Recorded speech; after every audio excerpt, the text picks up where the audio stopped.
Hello student, আশা করি সবাই ভালো আছে। আমাদের পূর্বের লেসনগুলো যদি না দেখে থাকো, আমাদের পূর্বের লেসনগুলো অবশ্যই দেখে নেও। আমাদের প্রথম দুইটা টপিক ছিল অ্যালগরিদম এবং ফ্লোচার্টের উপর।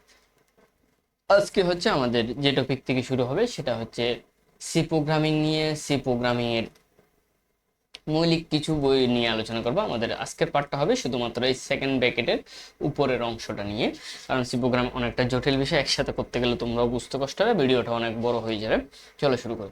আমাদের প্রথম একটা সি প্রোগ্রামিং, আদর্শ একটা সি প্রোগ্রামিং আমি করে রাখলাম। এই সি প্রোগ্রামিং কী কী আলোচনা করছি সেগুলো আমি প্র্যাকটিক্যাল দেখাচ্ছি। প্রথম হচ্ছে hash include stdio dot H. আসলে এই স্টুডিও ডট এইচটা কি, সেটা হচ্ছে আমাদের প্রত্যেকটা সি প্রোগ্রামে মাস্ট বি স্টুডিও ডট এরকম একটা হেডার ফাইল ব্যবহার করতে। এটার কাজ হচ্ছে আমাদের প্রোগ্রামে অবশ্যই প্রিন্ট এফ স্ক্যানএফ, মানে আমাদের প্রোগ্রাম আমরা অ্যালগোরিদম করছিলাম ইনপুট এবং আউটপুট থাকবে। প্রত্যেকটা এমন কোনো প্রোগ্রাম নাই যেটাতে ইনপুট আর আউটপুট থাকবে না, কারণ আমাদের প্রত্যেকটা প্রোগ্রামিংয়ের মেন আদর্শ প্রোগ্রাম হচ্ছে স্টার্ট হবে ইনপুট আউটপুট প্রসেস অ্যান্ড। তো এই যে ইনপুট আর আউটপুটের জন্য আমরা ব্যবহার করি সি প্রোগ্রামে প্রিন্ট এফ অ্যান্ড স্ক্যানএফ। মানে কোনো কিছু প্রিন্টে দেখতে চাইলে আমরা সেটাকে দেখবো প্রিন্টে, আর ইনপুট নিতে চাইলে স্ক্যানএফ ব্যবহার করব। এই দুইটা ফাংশন আমরা ব্যবহার করব। তো এই দুইটা ফাংশন ব্যবহার করার জন্য হ্যাশ ইনক্লুড stdio ডট এইচটা আমাদেরকে অবশ্যই ব্যবহার করতে হবে। তাহলে এমন কোনো প্রোগ্রাম নাই যে ইনপুট আউটপুট নাই। তাহলে আমাদের প্রত্যেকটা সি প্রোগ্রামে মুখস্থ শুরু করার সময় আমরা প্রথমে বসাবো hash include stdio dot H. এরপরে দ্বিতীয় যেটা দেখতে পাচ্ছ সেটা হচ্ছে hash include conio dot H. এটা কেন ব্যবহার করব? এটা হচ্ছে আমরা প্রোগ্রাম এন্ড করি, প্রত্যেকটা প্রোগ্রামে এন্ড থাকে। এই এন্ডটার জন্য আমরা গ্যাস ইউজ করি। এই গ্যাসের জন্য আমরা চাইলে কোনিও হ্যাশ ইনক্লুড কোনিও ডটটা ব্যবহার করব। তবে এই গ্যাস না দিয়ে আমরা চাইলে আরেকটা এন্ড প্রোগ্রাম দিয়ে শেষ করতে পারি, সেটা হচ্ছে রিটার্ন জিরো।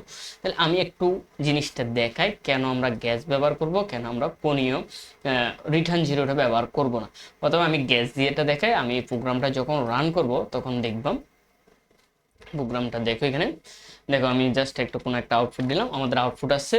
দেখো দুইটা জিনিস আসছে, সেটা হচ্ছে আমাদের কি, এখানে ভালো করে খেয়াল করো, আমাদের মেইন যে দুইটা জিনিস দরকার সেটা হচ্ছে এখানে দেখো, এই এখানে ভালো করে দেখো, আমি মার্ক করে দিচ্ছি, এই যে enter the value of N.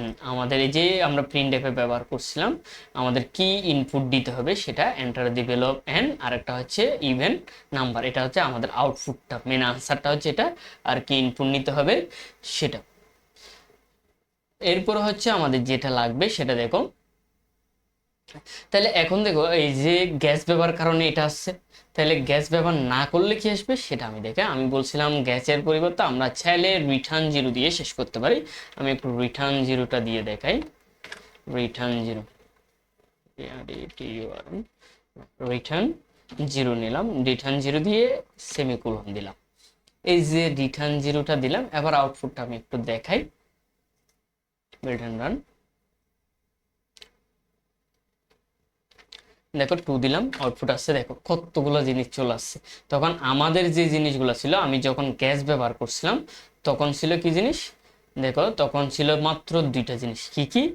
তখন ছিল হচ্ছে এই enter the value of N, যেটা আমাদের প্রোগ্রামের অবশ্যই লাগবে, আমরা কি ইনপুট দিব। এরপর আমাদের আনসার যেটা আসছে সেটা হচ্ছে আমাদের ইভেন নাম্বার, এটা একটা জোড় সংখ্যা ছিল, সেজন্য জোড় সংখ্যার আসছে। কিন্তু এই যে জিনিসগুলো আসছে এটা আমাদের কোনো প্রোগ্রামে আসলে কাজের কিছু না, যার কারণে আছে এটা হচ্ছে জাস্ট রিটার্ন জিরো ব্যবহার করার কারণে আছে। এই যে process return zero zero x, এটার আসলে কোনো কাজে নাই আমাদের প্রোগ্রাম। যাই প্র্যাকটিক্যাল করতে গেলে আমার কাছে স্টুডেন্টদের বোঝাইতে বাড়তি কিছু লেখা চলে আসে, যেটা স্টুডেন্টদের ফোকাসটা নষ্ট হয়ে যায়। সেই জন্য আমি ব্যক্তিগতভাবে সবাইকে পরামর্শ দিচ্ছি, সেটা হচ্ছে রিটার্ন জিরোটা অ্যাভয়েড করার চেষ্টা করবা। তবে খাতায় লিখলে তো তোমরা আউটপুট দেখতেছো না, তখন গ্যাস ব্যবহার করতে পারো। মোট কথা হচ্ছে তোমরা গ্যাস অথবা রিটার্ন জিরো যে কোনো একটা দিয়ে প্রোগ্রাম শেষ করতে পারবা।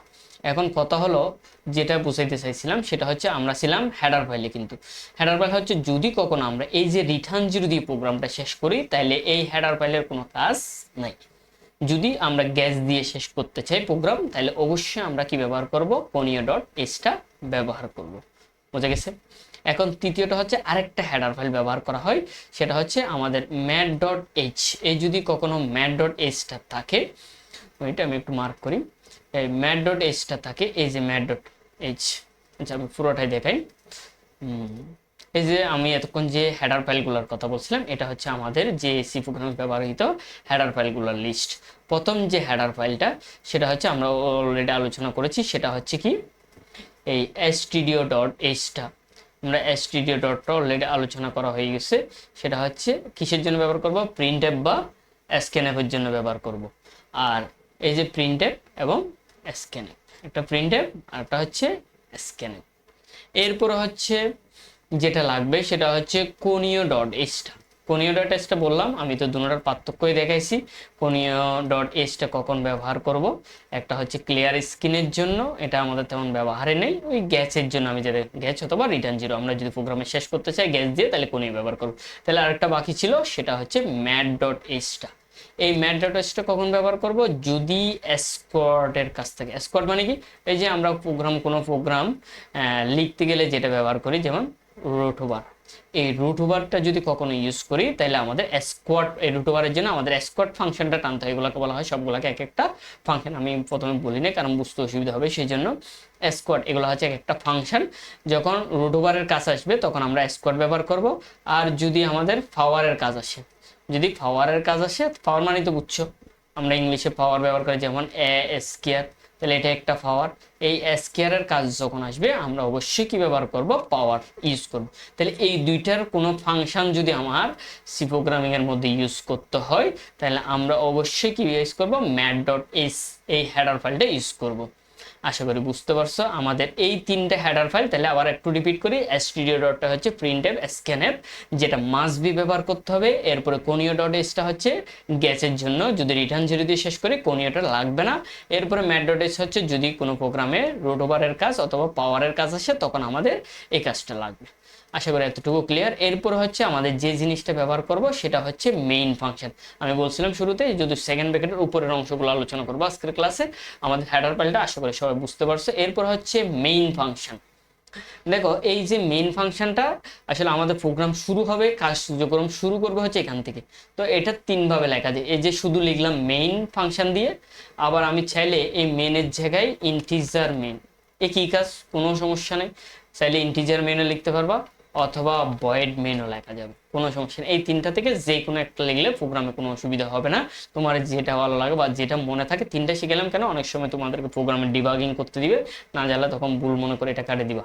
সেজন্য আশা করি আমরা এই তিনটা জিনিস শেষ করলাম আজকে, সবার ক্লিয়ার হয়েছে। ধন্যবাদ। পরের ক্লাসটা আমাদের শুরু হবে এই সেকেন্ড পার্টের পরের টপিকগুলো নিয়ে, আমাদের ধাপ বাই ধাপ একটার পর একটা আলোচনা করবো। আশা করি তোমরা এতটুকু পর্যন্ত ক্লিয়ার হয়েছে।